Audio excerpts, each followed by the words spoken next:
ॐ सहनाववतु सहनौ भुनक्तु सह वीर्यं करवावहै तेजस्विनावधीतमस्तु मा विद्विषावहै। ॐ शान्ति शान्ति शान्तिः। ॐ सदाशिवसमारम्भां शङ्कराचार्यमध्यमाम् अस्मदाचार्यपर्यन्तां वन्दे गुरुपरम्पराम्। ॐ सच्चिदानन्दरूपाय विश्वोत्पत्त्यादिहेतवे तापत्रयविनाशाय श्रीकृष्णाय वयं नुमः। समस्तजनकल्याणे निरतं करुणामयं नमामि चिन्मयं देवं सद्गुरुं ब्रह्मविद्वरम्। Hari Om, salutations to all. So we are doing sixth canto and we are now on chapter 3. Chapter 2 we saw how Ajamil was saved and his past we saw, and Yamadutas they go back because Ajamil called out Narayana, his youngest son's name, and Vishnu Bhagwan's Dutas came there and they told Yamaraj, they told the Dutas of Yamaraj to return. And this whole thing Ajamil has seen as though like a dream, and he feels that unconsciously I called Bhagwan's name and this is what happened. Then he was a Brahman anyway earlier and following a righteous way. So he comes back to his senses, he repents, he realizes, okay, what a mistake have I done. I have fallen in my dharma. So he renounces and goes to Haridwar, and there he starts doing sadhana and he comes to realize oneness with Bhagawan. We should remember this is in the context of Prayaschitta, that we should not forget. So Ajamil did a lot of wrong things in his life. From the dharma of a Brahmana that he was following, he fell, he became sensualist, he became completely immoral, and he started doing everything which is prohibited. Then this whole episode has happened, and so as a repentance, he goes to Haridwar and he chants Bhagwan's name. And so there, this is what we saw that finally he assumes the body similar to, meaning he got Sarupya Mukti, so he got the similar form as the Vishnu Dutas and he went to Vaikuntha. Now, the point here is Parikshit Raja had asked about Prayaschitta, and he had also said that even if a man does Prayaschitta, sometimes again he repeats the same sins. And he had given that example of the elephant who takes the bath in the lake and comes out and then again sprinkles all the mud on himself. So then what is the use of Prayaschitta? That was the context.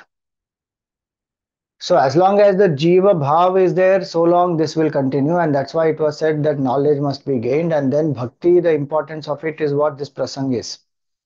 That if one takes Bhagwan's name and one lets go of the ego, surrenders to Bhagwan completely, then that entity who does the wrong, who does the sin, that entity is dissolved. Then the prayaschitta, then the sin will not repeat again. So either through Jnana Marg, where one realizes my nature is Sachidananda Swarup Atma, or through this Bhakti Marg, where one surrenders to Ishvara. So now, having said that, now what happened to the Yamadutas? Because they are confused. They were doing their duty. So why did they have to return? Now that is where the third chapter begins. So Parikshit Raja, he asks to Shukdev ji that third chapter you see now. राजा उवाच निशम्य देवस्वभटोपवर्णितं प्रत्याह किं तान् प्रति धर्मराजः एवं हताज्ञो विहतान् मुरारेः नैदेशिकैर्यस्य वशे जनोऽयम्. Now, what did Yamaraj do? Because who is Yamaraj? Under whom everything is controlled. And that Yamaraj had sent his dutas as per the requirement of the karmic laws. And so their job was actually filed by the Vishnu dutas who came there. So then what did Yamaraj do? So that's the question. Because the dutas went to Yamaraj and reported to him saying, we went to do our duty and this is what happened there, and these people who are divine beings, they came and then they told us to go back. So uh, this type of a superseding of Yamaraj's authority has not been seen before, is what the king asks. Yamasya devasya na danda bhangaha. Yamaraj is the god of righteousness, and nobody transcends his authority, especially in the in this Martya Loka. Then how come this Ajamil got spared? Kritas Chanarshe Shrutapurva Asit. This has not been heard ever before. Hence, you please clarify that what did Yamaraj tell his messengers and how did he handle this situation and why did this even happen? Ajamil should have got the results of his karma.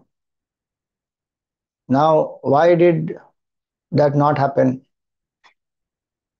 So, Shukdev ji says that the messengers of Yamaraj, they went to Yamaraj and what did they say? So, first he narrates that Yamadutaha Uchuhu. This is fourth shloka onwards. Kati santiha shastaro jivalokasya vai prabho traividhyam kurvata karma falabhivyakti hetavaha. Straight away they ask him this question that how many rulers are there? Kati santiha shastaraha. And how many rulers are there for this human beings who perform three types of actions? Jiva lokasya vai prabho traividyam kurvataha, meaning those who do this good deeds or who do bad deeds or who do mixture. That freedom only we have. When Bhagawan says karmani eva adhikaraste, adhikara means qualification. So that qualification to choose and do what purushartha one wants to do, that is only with human being.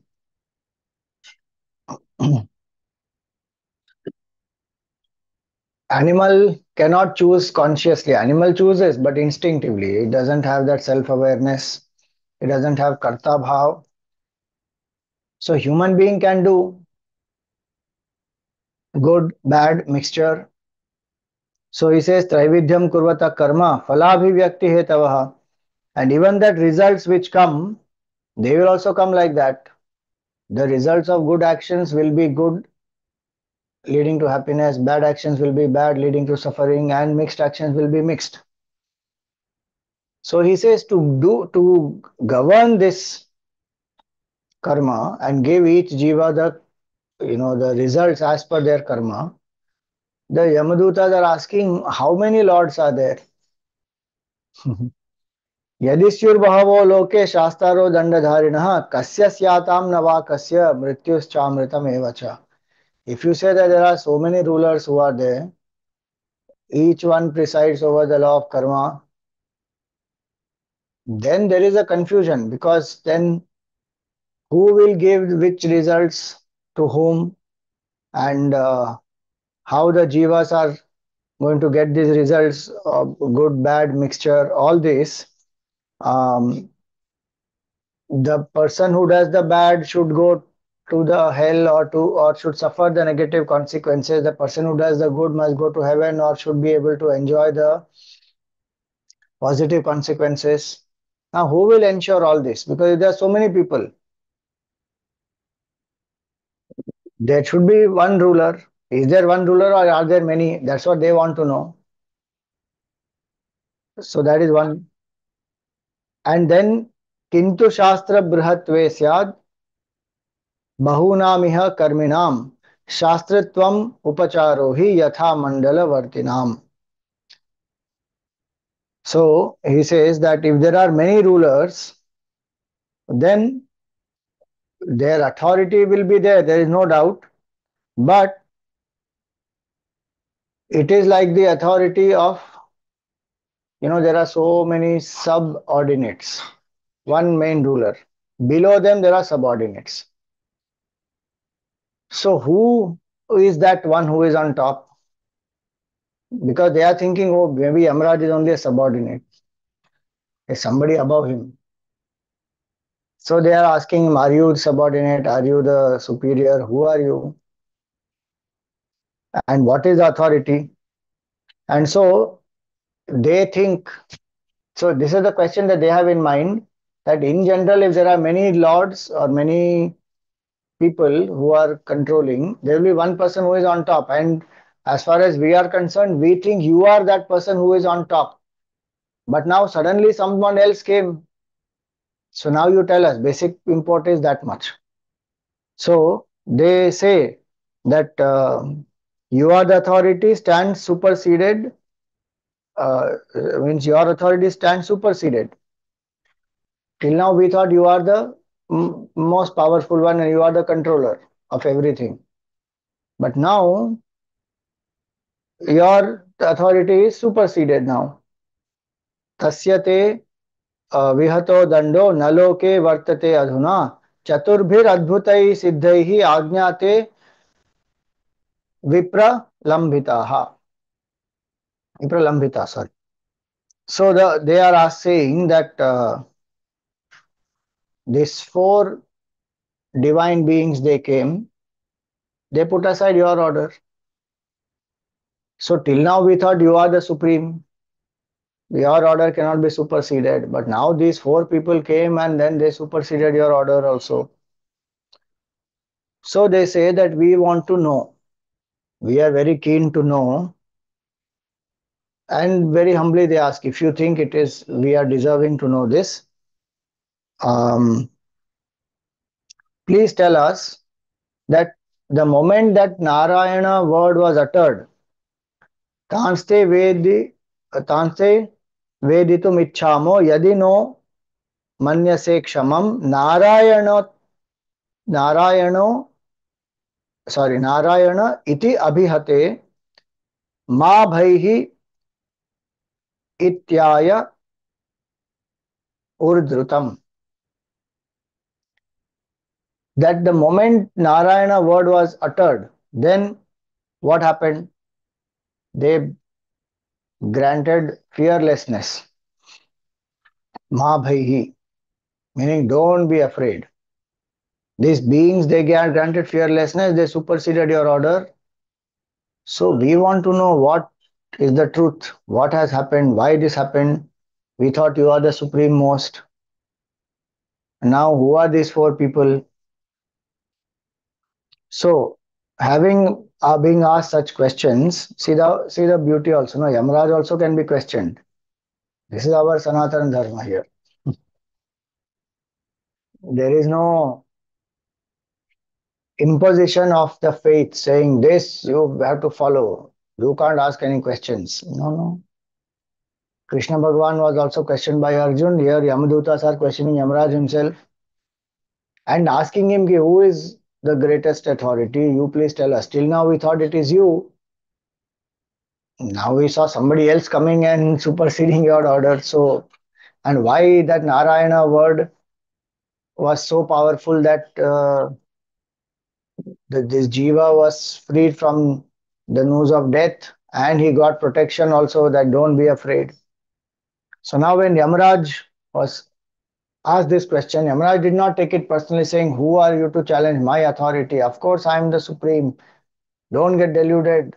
Nothing like that. Very humbly he answers. So beautifully he answers, you see. This is the humility of Yamaraj also. This is his surrender to Bhagawan also. And this is his straightforward reply. He doesn't have false sense of ego, saying, "Oh God, they till now were thinking that I am the supremost. Now I have fallen in their eyes. Oh, they will know okay, somebody else is greater than me." Oh no, no, no, no. He didn't have any such inferiority at all. So Yamaraj reply very beautiful. Paro madanyo jagatastasthushuscha ओतं प्रोतं पटवद्यत्र विश्वम् यदंशतोऽस्य स्थितिजन्मनाशा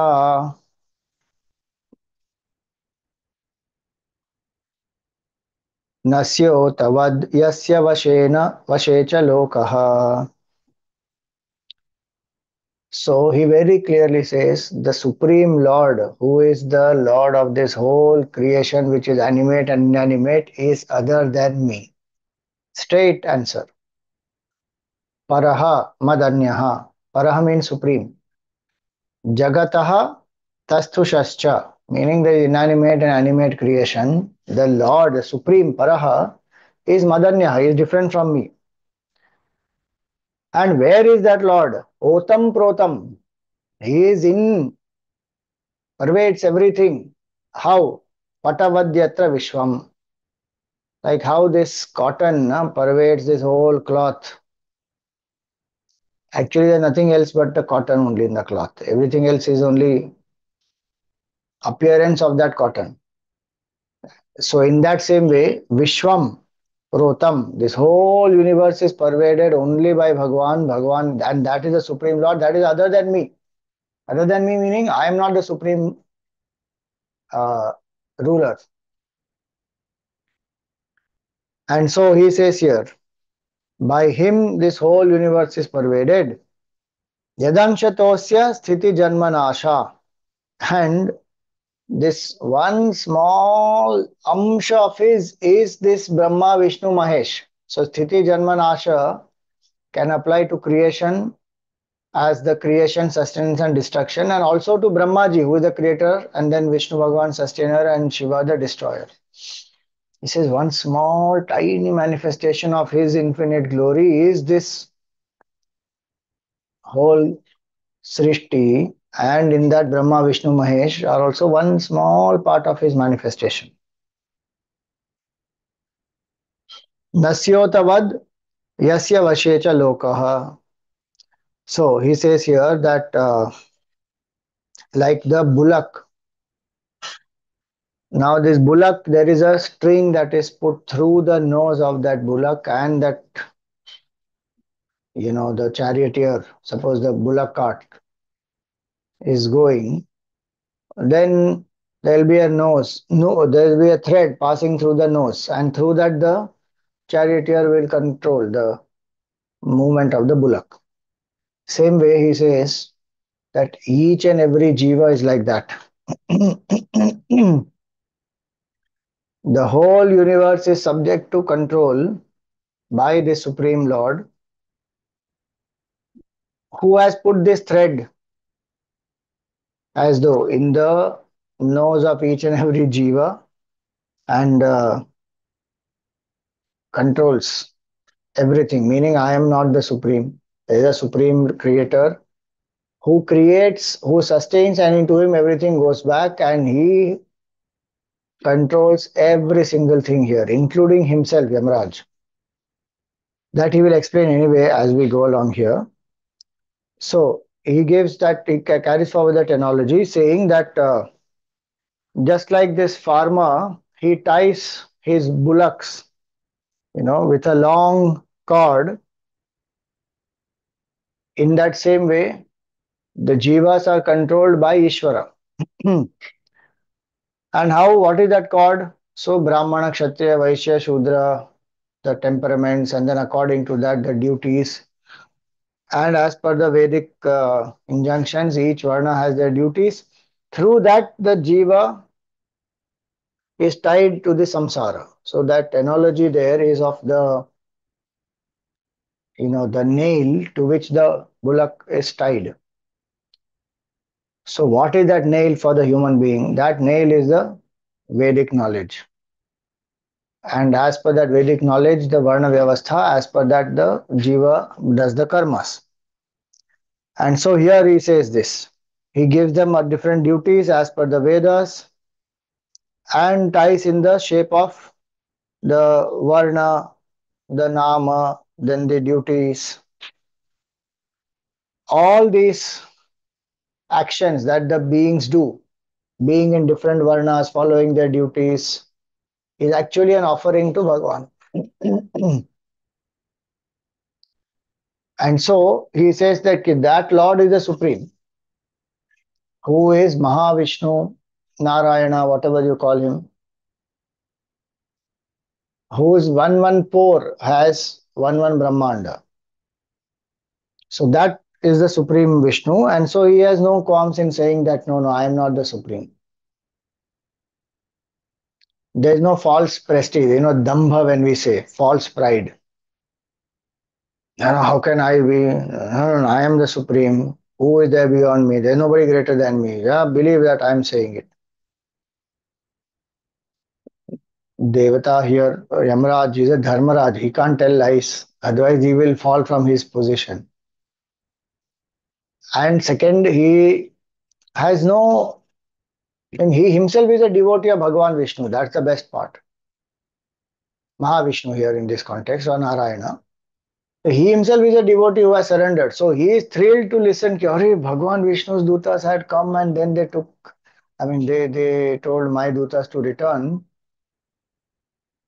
And so he is very happy that Bhagavan's dutas came.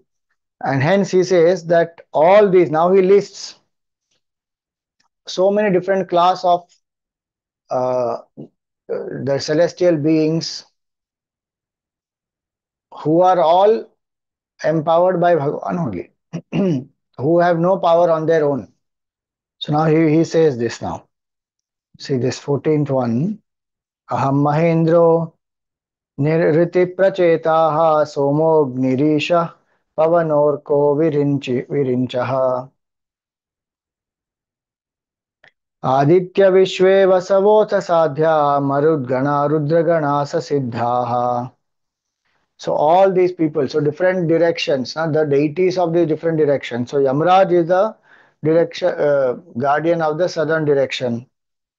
Then Indra of the east, Nriti of the southwest, Varuna of the western quarter, the moon Soma is for the north, Agni is for the southeast, Ishana or Shiva is for the northeast, and Vayu is for the northwest, and Surya, Brahma, then the 12 sons of Aditi, then the Vishvedevas, then the 8 Vasus, and the Sadhyas, then the 49 Maruts, the presiding deities of wind, then the 11 Rudras, then with all the other Siddhas who have specific powers and great, what you call that, yeah, mystic powers that they have, the creators of the world like the sage Bhrigu, then the rulers like Brihaspati, the preceptor of the Devatas, others too who are not tainted by Rajas and Tamas, in whom Sattva predominates, even all of these beings who are themselves great by themselves, in their own capacity, they are great, but they don't know what is the intention of the Supreme Bhagavan. Meaning, they all are only controlled by, empowered by Bhagavan. They don't have their own independent power, which is the supreme power. No, supreme power is Mahavishnu. And so the analogy given now is that all these beings also they are dominated by his Maya. Then what to talk about other creatures? Of course, they will be under the influence of the Maya of Bhagawan. And then he gives the analogy like the colors cannot perceive the eye because what is seen, that is Jadavastu. The seer is sentient. In that way, the jivas cannot grasp supreme consciousness with their senses, with their mind, or with the intellect because that is the ultimate cause. And this body, mind, intellect, etc., they get empowerment only through this Supreme Lord. So, like Gurudev used to give the example of the cell, the torch. So, in the torch, there are these cells which are put, and then the torch light is lit. Then that bulb will illumine whatever is there in front of it. Now, if the bulb wants to see what is the source of my light, then you disconnect that whole bulb and then you bring that bulb to see the battery. It can't see because the bulb is not having any power now. So Gurudev used to give that example. So our like that bulb is getting power to illumine is because of the batteries. Now disconnected from the battery, if the bulb tries to come and see, there is no light for that bulb to see. So that light came from where? That came from those batteries. Same way, the effect is the body, mind, intellect. That is empowered, enlivened by consciousness. Now, through this body, mind, intellect, one can't as though turn around. Another example Gurudev used to give was of uh, the sparrow. So there is a mirror, and this one sparrow comes, and the sparrow sees, hey, there is another sparrow here. So the sparrow goes behind to meet that other sparrow. But when it goes behind, it's like, there is no sparrow here. Again, it comes in the front. Again, it says, hey, there's one sparrow. Very funny it is how the sparrow keeps going behind and keeps searching. Where is that other sparrow? Where is that other sparrow? When it comes in the front, there is one sparrow. But when it goes behind, there is no sparrow. It is literally like that. The whole universe is appearance of Bhagavan alone. And the difference in that example is that the sparrow is different, the mirror is different, and the sparrow is only seeing its reflection there. Here in our context, what it will be actually, from Advait standpoint, if you see, this whole universe is appearance of one truth, which is us. If that mirror is removed, one will realize, there is only one truth. Because of that mirror, there are two which are appearing. Same way, through the mind, when we are seeing duality. If we go beyond the mind, then we'll realize, oh, there's only non-dual truth. So now here, this jivas. So example given here is that color cannot perceive the faculty of vision which reveals them. In that same way, jiva cannot grasp infinite consciousness as an object. We should remember that. As the subject and beyond that, so one can definitely realize because that's our nature even now. But as an object, it cannot grasp. And so he says here that this Supreme Lord, who is the creator of the whole universe, who sustains, destroys it, and all the other devatas and siddhas and all that was listed, they get power from him. But they don't know his glory. The effect will never know the glory of the cause. So here he says ki these were the messengers, the four angelic type of people who came, divine forms they took and came. They were the messengers of that Supreme Lord, who is the controller of Maya, and they go about in this world because they have a form, they have virtue, they have compassion. These Vishnu Dutas also are going around the world. They can't be seen easily by people. Um, But why are they going around the world? Because they are protecting the devotees of Bhagavan from the enemies as well as from me. Yamaraj says, from death. That's what he says. Rakshanti tad bhakti mata parebhyo Mattascha Martyan Atha Sarvatascha. So they go around protecting the devotees from the evil as well as from me, from death. Now, he goes on to say that in fact, even the seers, gods, foremost of Siddhas, hardly can know the virtue expounded by Bhagavan himself. Then what to talk about demons and human beings and Vidyadharas, Charanas and others. Now he lists 12 people. Brahmaji, Naradji, Shivji, Sanat Kumar, Kapil Muni, Swayambhu Manu, Prahlada, Janaka, Bhishma, Bali, Shukdev, Shukdevji, yes, and Yama. He says these 12 people, they alone know the essence of Dharma. As taught by the Lord, they know the secret of it, they know its purity, and it is very difficult to understand. By knowing this, one attains immortality in terms of Jivan Mukti and or realization of the truth. Now, for all the others, because the point here is these 12 people know the essence of Dharma and that is very subtle. But for the common man, what is the way for Mukti? Just chant Bhagavan's name. That is not only the way for Mukti, that is also the Prayaschita. So yes, there are different types of Prayaschittas which are there for different types of actions. The sins and other things depends on what is done. The papa, mahapapa, pataka, like that. There are different levels of sin. Ordinary, like how we have even in the legal system. Somebody does little bit of theft, somebody does a big scam, somebody does murder, somebody does much more.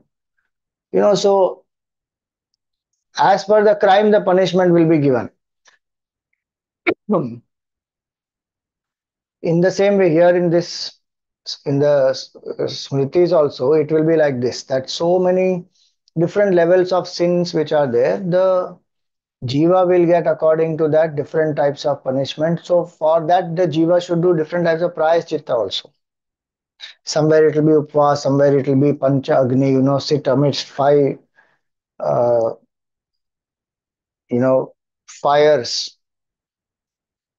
In the hot sun, you are sitting amidst the whole circle is made, and then the four corners there are Agni, so Pancha Agni. One is sitting in between, and sometimes they put Agni on the head also, and they are sitting there. So different types of Prayachittas are given, but of all the different types of Prayaschitta, here it is said this is the best one. It will remove all sins, which is what Nama Smaran. Most powerful one, simplest and most powerful one. So he says here in this 22nd one, एतावानेव लोकेऽस्मिन् पुंसां धर्मः परस्मृतः भक्ति योगो भगवति तन्नाम ग्रहणादिभिः. So to chant the name of Bhagavan, hold on to name of Bhagavan and to chant that name of Bhagavan, this is declared as the main duty of all human beings in the world. Pumsam dharma parasmritaha. Especially this Kali Yuga, the Nam Smaran is the Mukhya Sadhana. And so one should just chant Bhagavan's name. With Shraddha also. See here, that's what will come now. That he chanted it without Shraddha also and he got liberated. Then what about those who chant with Shraddha? So that's the point here he is making. To celebrate duly the virtues and exploits of the Lord and to chant his name, this much is not needed for wiping out the sins of men. For even the most sinful Ajamil attained liberation by simply calling his son, not even with proper intonation as Narayana, and on the verge of death, when his body or mind were not even in sound condition. Just by calling the name, that's the Nam Mahima. With bhakti, with clarity, with devotion, with intonation, One may or may not know any of that. Just he called Narayana, he just called. Unintentionally he called. Still the power of Bhagwan's name is what? That the Vishnu Dutas they came. So this is the glory of Bhagwan Nam Mahima, which will help for Prayaschitta also, which will help to realize Jivan Mukti also. And this is contrasted, saying that people who don't understand this, the glory of Bhagwan's name, they think that they can do yajna, yaga, havan, puja, all these, and it is greater than Nam Smaran. But here it is said, no, it is not like that.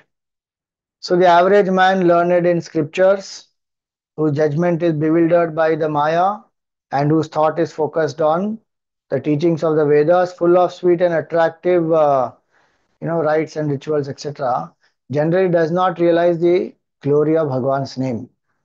Why? Because he remains attached to the performance of the rituals and the yajnas in grand sacrificial undertakings. See, why this is said also we have to understand. Today we may not even be attached to some of the rituals like this. But if you see, the Vedic mantras have that power. That's the glory of the mantra also.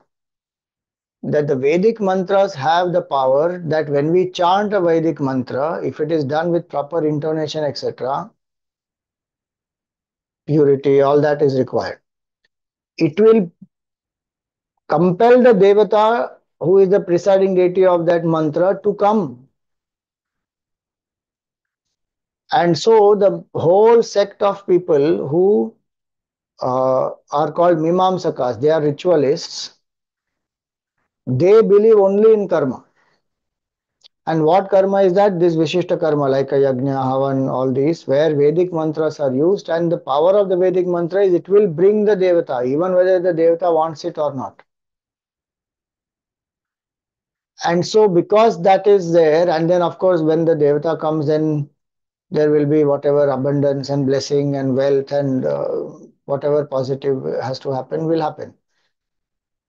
So, here it is said that people resort to only those, ignoring the more subtler and simpler sadhana, which is Nam Japa. See, I'm not saying rituals can't be done or they should not be done or they are any lesser, but this is the context of Bhagwan Nam Mahima. So, Bhagwan Nam Mahima is not to be undermined, and ritual should not be overhyped. Because that's what we do. Ram Ram करने से क्या होता है? यज्ञ करो, हवन करो, आहुति प्रदान करो, बैठो अग्नि के सामने, and people have that kind of a mindset. Both sadhanas are powerful, they have their own benefit, no doubt. But that havan sadhana or that yajna sadhana is very difficult to do. Not everybody can do. Because for that one should know the proper mantras and the ahutis and the right offerings of the ahutis and purva puja before that and all that, lot of technicalities. Those who are adept at it, they still do it, and those who want it, they will ask somebody to do it on their behalf. So the yajman will tell, oh, this pandit should do, that priest can do, please do, and they'll give the dakshina. But that only goes to prove that not everybody can do it, because it requires some, not only a process but also chanting and then the attitudes and bhavana and all that. Nam japa is none of that difficulty. I mean, you can of course visualize Bhagwan's form and with single pointedness chant and focus, but even if that doesn't happen, like he didn't do any of that. No, Ajamila was on the deathbed, and there he is calling out Narayana. That too, not even the name of Bhagwan with the intent. He is calling Narayana his son. But the power of the name of Bhagwan is such. That is the whole beauty here. We should take that essence, that Bhagwan's name is most powerful, and never to think it is only some sound symbol. It is only something created by the rishis to make our mind increase concentration, or it is just a way to mm, feel safe and secure that okay, Bhagwan is with me even in the difficult times. So sometimes this type of thoughts come and one develops some ashraddha or The faith is not strong enough. Like even now it happens. Even now when this Kumbh Mela will is going to start now next week, there are some people who have a lot of Shraddha. There's no doubt. But there are some people who don't have Shraddha. They're going to Kumbh also. But they think that oh it is only a symbolic thing. स्नान करने से पाप थोड़ी धुल जाते हैं. So if you think like that and go, तो ठीक है फिर नहीं धुलेंगे. But Shastra is saying that कि if you go there, you do the snan there on the specific day where the tithi is mentioned. Devatas also come, Siddhas, many of the divine beings come there. You and I, if we don't have that sadhana bal, we won't be able to see. There are great Mahatmas who see also. And they have written, they have experienced, they have shared it, and it has been parampara going on for such a long time now. And that's why that Amrit Kal is important, and that day where the Tithi, where the as per the planetary positions, of the Jupiter and the Sun and the Moon and all that. Then on that day, that time one does the Snan, definitely Papa will get destroyed, whether we know it or not, whether we believe it or not. But if we believe it, much more we will experience and much more will happen. So now do that with Shraddha. Don't think it is all symbolic, it is just to psychologically to make us feel, you know, purer. No, no, the karmic effect is there. See, that is called Shastra Shraddha, okay? Everything can't be proved by science. दिखाओ scientifically मेरा पाप कटा कि नहीं. अरे how will scientifically I prove कि पाप cut गया? It is not possible. It is a mystic phenomenon happening in our sanchit karma. Karma bank is maintained by Bhagawan and Shastra is given by Bhagawan. With that Shraddha we go. And you look at the people from where all they come. Why are they coming? They are not coming to think कि ये symbolic बात है. They are coming with full Shraddha कि भगवान my papa should get destroyed and I should, each one has their own sankalpa. Somebody wants progeny, prosperity, peace, happiness, realization, so many things each one wants. Kumbha will fulfill whatever desire one has. So the point is one goes with Shraddha. How many, you see the common folk which goes there, oh, what Shraddha they have. From their village they are walking and going up to Kumbh. And with such humble places they stay.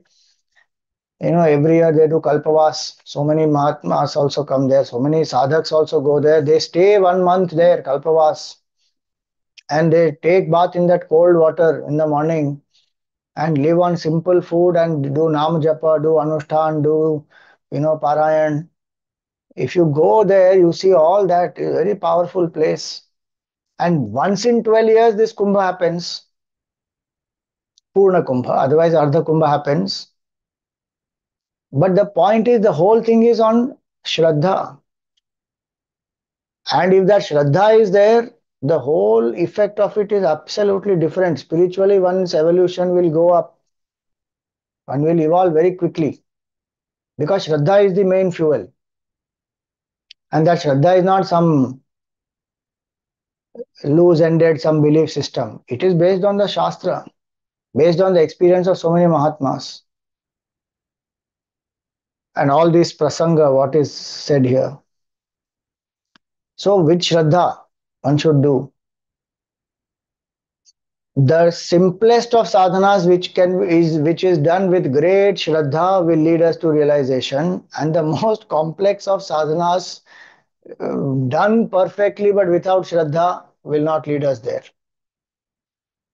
So a lot depends on this. So it's not that one should not do any other subtler sadhanas, one can do, but shraddha is the fuel. And always remember, it is the power of Bhagawan only which takes us, which does everything. We say, I did. That I only has to go. So when one takes snan, what is the meaning of that? You take the dip, let go of the ego, let go of the past, let go of the jiva bhav, and come out from there. Brahman alone exists, full stop, nothing more. Baki rest of it is there is a play of Brahman only. So Vedantin will have that mindset. And you see some of the sadhus, they rush to that Triveni Sangam like children they will be. Because for them it is full bhav. You know, they live some mountains and caves and rocks and forests and somewhere they all are living and doing some tapasya and for Kumbh they come. And on that appointed day, you should see them. They will run and they will jump because for them it is Ganga Maya. It is not river, it is not water. It is expression of the divine, whom they have been worshipping, revering. They will jump like children. They will run and they just go and jump. A sight to behold. Such people, when you see, then the Shraddha one will see, then one feels, oh, some people don't understand all this. They think, oh, what is all this show? Or is all silly? Or is there so many people taking bath? Very unhygienic and all that. Hygiene factor, etc. Yes, efforts are being made for it, no doubt. But go beyond all this. I'm not saying live in unhygienic conditions or go and suffer. I'm not saying that. I'm saying Kumbh is a occasion to rise above the physical. And you see so many hum people with such humility, they come there and they live with such basic things, but their mind is devoted to sadhana, to Bhagawan, to meeting Mahatmas, getting their Ashirwad, getting some Vinyan from them, doing Anushthan daily. You look at the place, anywhere you look, some sadhana is happening. Somebody doing yajna, somebody doing chanting, somewhere katha is going on, somewhere some dhan is going on, bhandara is going on, temples people are visiting, snan is happening. What a spiritually charged place it is, you know. But as I said, the whole thing is based on Shraddha. Here also it is like that. So that's why he says the Nam Japa, name of Bhagwan is most powerful. And hence those people, here Ajamil example is given, that he took the name even without awareness that this is Bhagwan's name, without intent to call out to Bhagwan. Just the name of Bhagwan and the Dutas came, which means how powerful is the name. That's what Yamaraj is trying to say. Hence, what do these wise people do? Evam vimrishya, evam vimrishya sudhiyo, bhagavatyanante sarvatmana vidadhate khalu bhava yogam te mena dandamarhantyatha yadyamisham syat patakam tadapi hanti urugaya vadaha.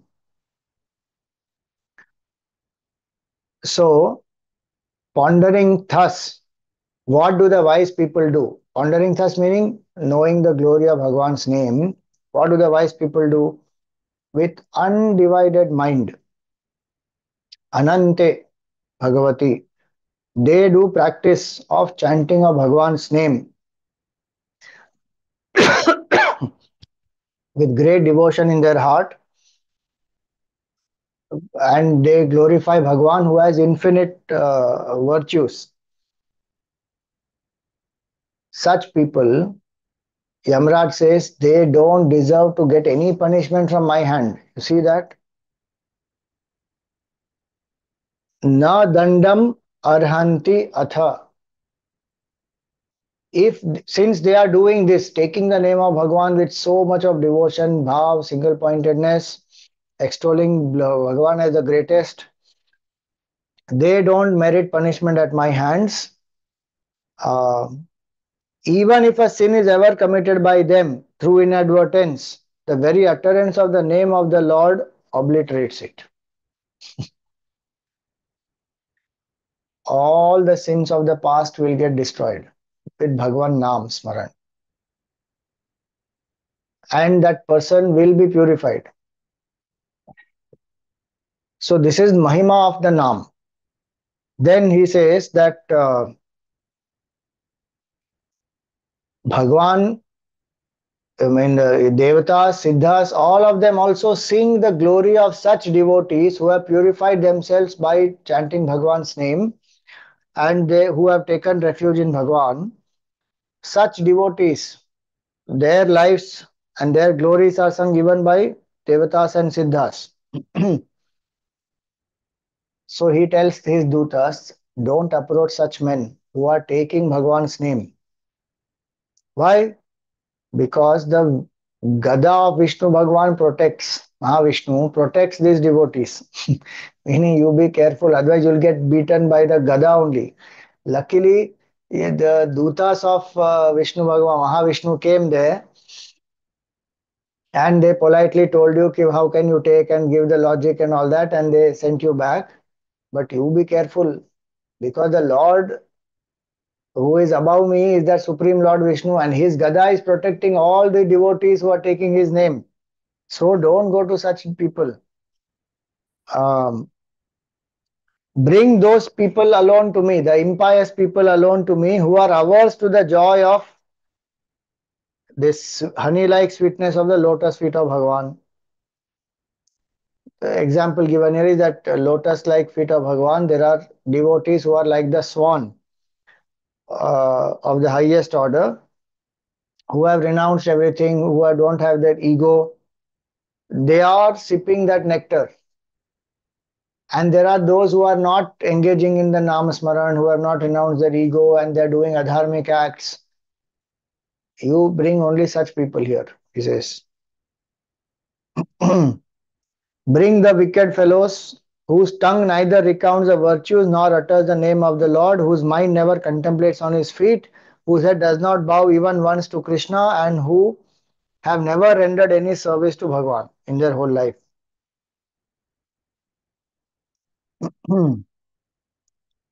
Now he seeks forgiveness from Bhagavan, you see. 30th shloka. तत्क्षम्यतां स भगवान् पुरुषः पुराणः नारायणस्वपुरुषैर्यदसत्कृतं नः स्वानामहो न विदुषां रचिताञ्जलीनां क्षान्तिर्गरीयसि नमः पुरुषाय भूम्रेः. He says that supreme Purana Purusha, ancient Purusha, meaning the supreme cause of the universe, Bhagavan Narayana, may he put up with this offense committed by us, meaning he takes responsibility for his dutas mistakes. And he says we are ignorant servants of that Lord. So we crave for forgiveness with joined palms because forgiveness alone becomes the greatest of the great. So glory to that Bhagavan. Please forgive us because my messengers went to bring this Ajamil who chanted your name. And so, having said this, so the point is obviously not that the devotee will not die. That is not the point. That devotee also will have to drop the body, but suffering, sorrow, then taking them to hell, going through the punishments in that hell because of the papa karma done in the past. Remember, that was the question this chapter began with, because previous chapter ended with description of hell. Parikshit Raja got concerned and he said, no, how do we escape from that hell? To escape from the hell, papa karma must not be done, or what is done should be destroyed. So the papa karma will be destroyed by chanting Bhagwan's name and continuing to live a righteous life thereafter. See, that's what Ajamil did, no? Ajamil transformed.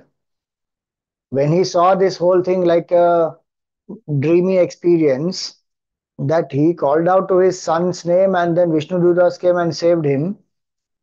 Then when he woke up from that, he realized, Kyare, what was I doing? And he left his all wrong ways of living, transformed to become a bhakta, renounced everything, went to Haridwar, immersed himself only in exclusive sadhana of Bhagavan. Now, that is what one has to do. In the sense, if one is chanting Bhagavan's name, one must drop papa acharan, meaning drop all the wrong conduct. One should not have this attitude that my papa is destroyed, now I will I can do new papa. Then the pap will not be destroyed. We had discussed this even in the earlier class. That is called Nam Aparadh. Nam Aparadh meaning if I am taking the name of Bhagavan and I am continuing to do adharmic actions, then that name will not fructify. It will not destroy the uh, pap karmas of the past. It will not bless with more bhakti for Bhagavan. Basically, it will become ineffective then. So this is not a license to say, okay, we can do anything. Just take Nam Japa and everything will be, do Nam Japa and everything will be destroyed. No, no, no. It will be destroyed only when the person comes back to dharmic acharan, drops all adharmic things, drops selfishness, learns to surrender to Bhagavan, then it will happen. So conditions will apply. So now having said this, you just imagine Yamaraj humility also. No? He is saying, Bhagavan, you please forgive me. My messengers did this. You are in a abode of compassion. Please forgive us for this. And so Shukdev ji concludes here saying that Tasmat Sankirtanam Vishnoho Jaganmangalam uh, Jaganmangalam Ahamsam Mahatamapi Kauravya Vidhyaikantika Nishkritim. O Parikshit, know the chanting of the name and the praises of Lord Vishnu as a source of blessing to the whole world and the complete atonement for the great sins. See that. Ekantika Nishkritim. One simple but most powerful atonement for all the sins is the name of Bhagavan, Nama Japa. Shanvatam Gunatam Viryan युद्धामानि हरेर्मुहुः यथा सुजातया भक्त्या शुद्धेनात्मा व्रतादिभिः. Even by many other sadhanas, the mind is not as purified as by Nama Japa.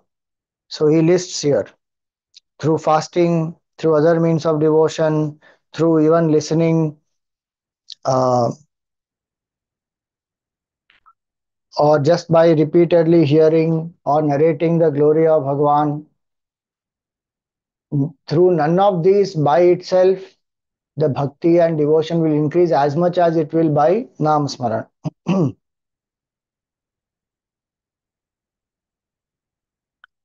Ha. Also, yes.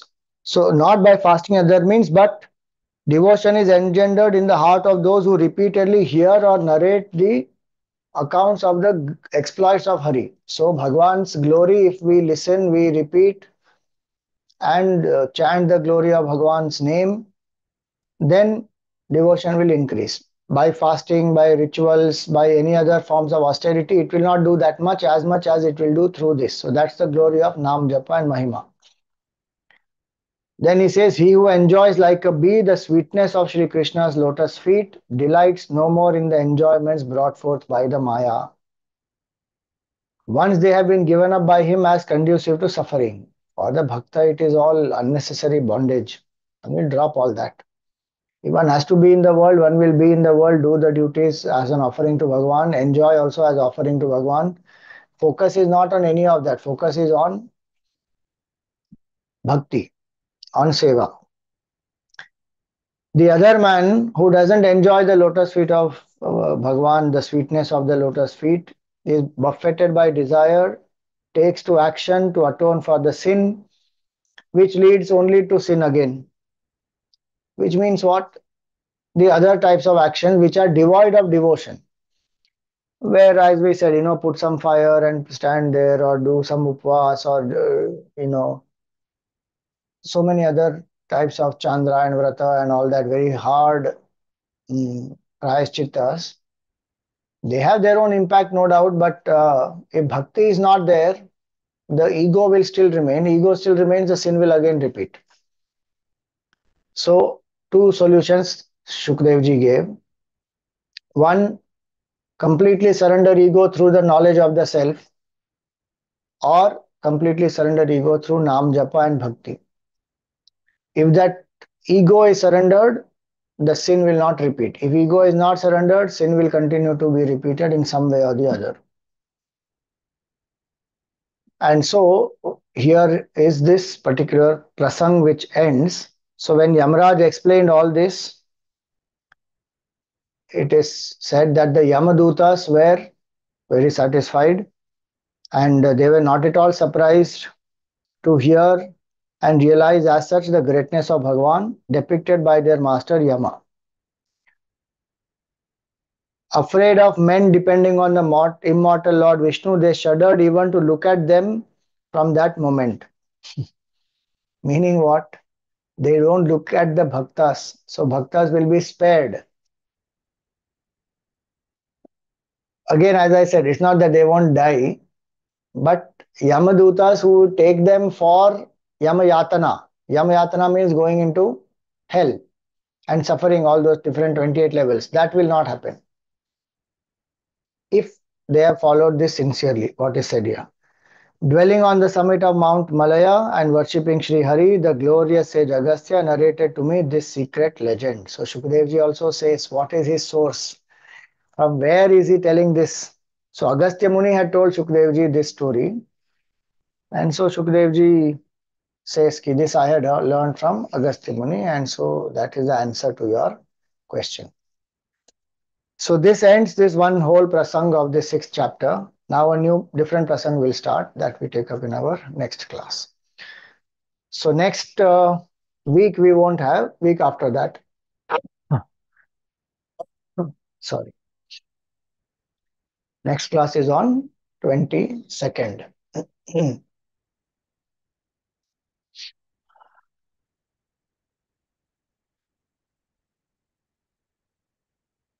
Yes, Jyotsna ji.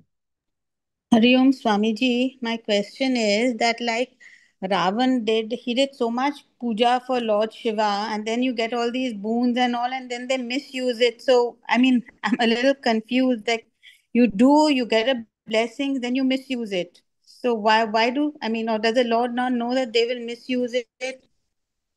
Bhagavan, of course, knows everything, but Bhagavan has given Swatantrata to Jiva, no? And so Bhagavan will give the boons, and then the Jiva will use it, then good will happen, misuse it, then the bad will happen, and the Jiva has to suffer the consequences of both.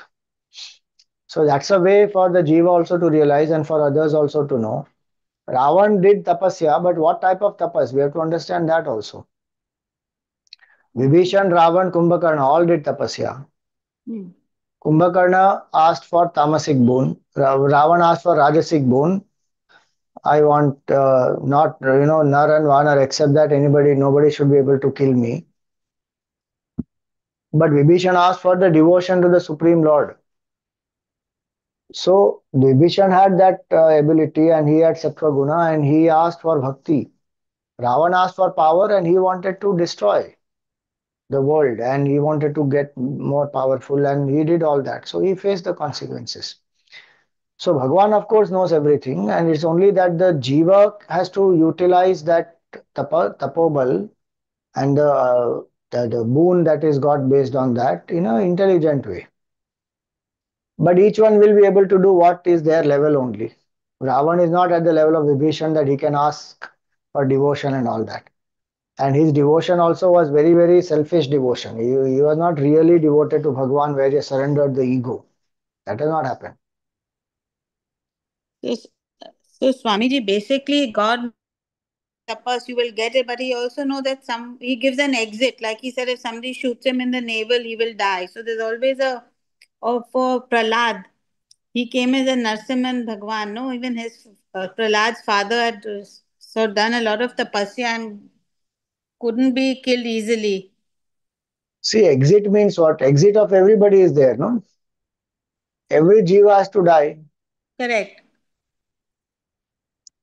Prahlad, so Hiranyakashipu also again did Rajasic tapas and Hiranyakashipu again asked for a boon which was for power, etc. And so Bhagwan finally has to come and kill him. And Ravan also has to be killed like that.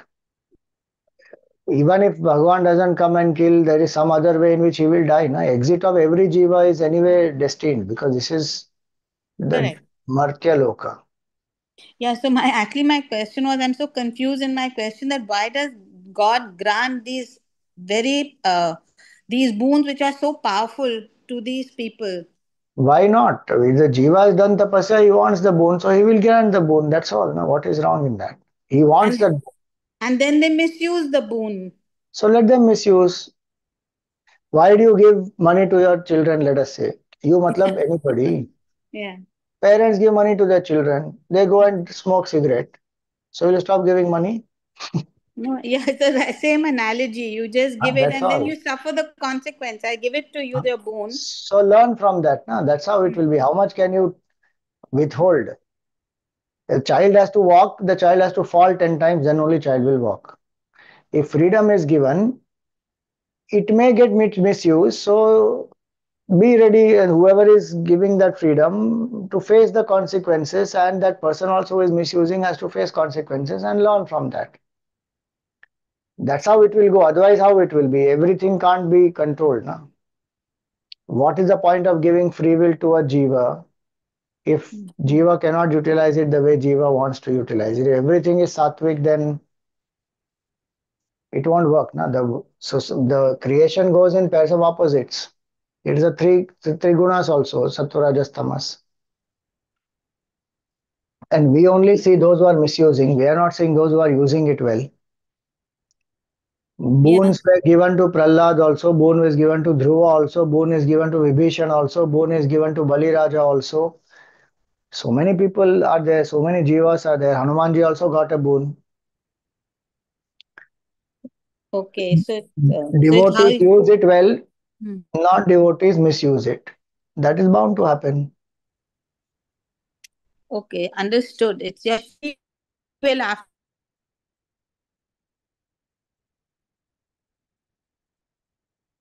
you've used that boon. Correct. Okay, Hari Om. Very on.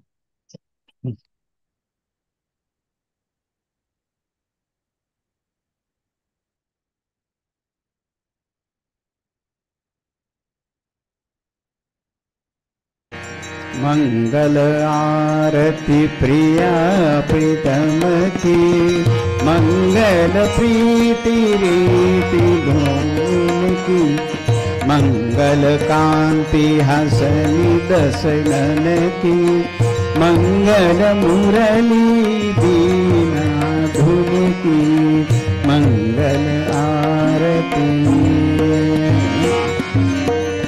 मंगल बनिक त्रिभंगी हरि की मंगल सेवा सब सहचर की मंगल सिर चंद्रिका मुकुट की मंगल छवि नयन में अत की मंगल आरती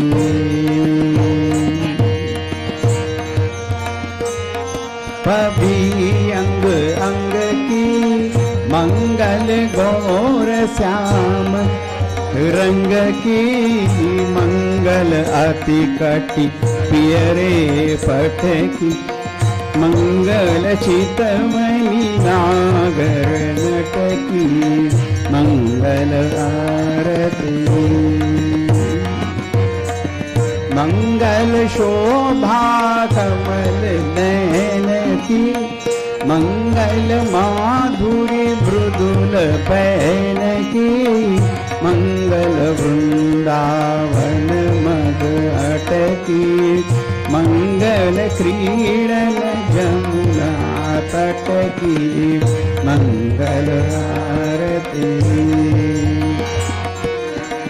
मंगल चरण अरुण तरुवन की मंगल करणी भगति हरिजन की मंगल जुगल प्रिया भावन की मंगल श्री राधा जीवन की मंगल आरती प्रिया प्रीतम की मंगल प्रीति रीति डोलती मंगल आरती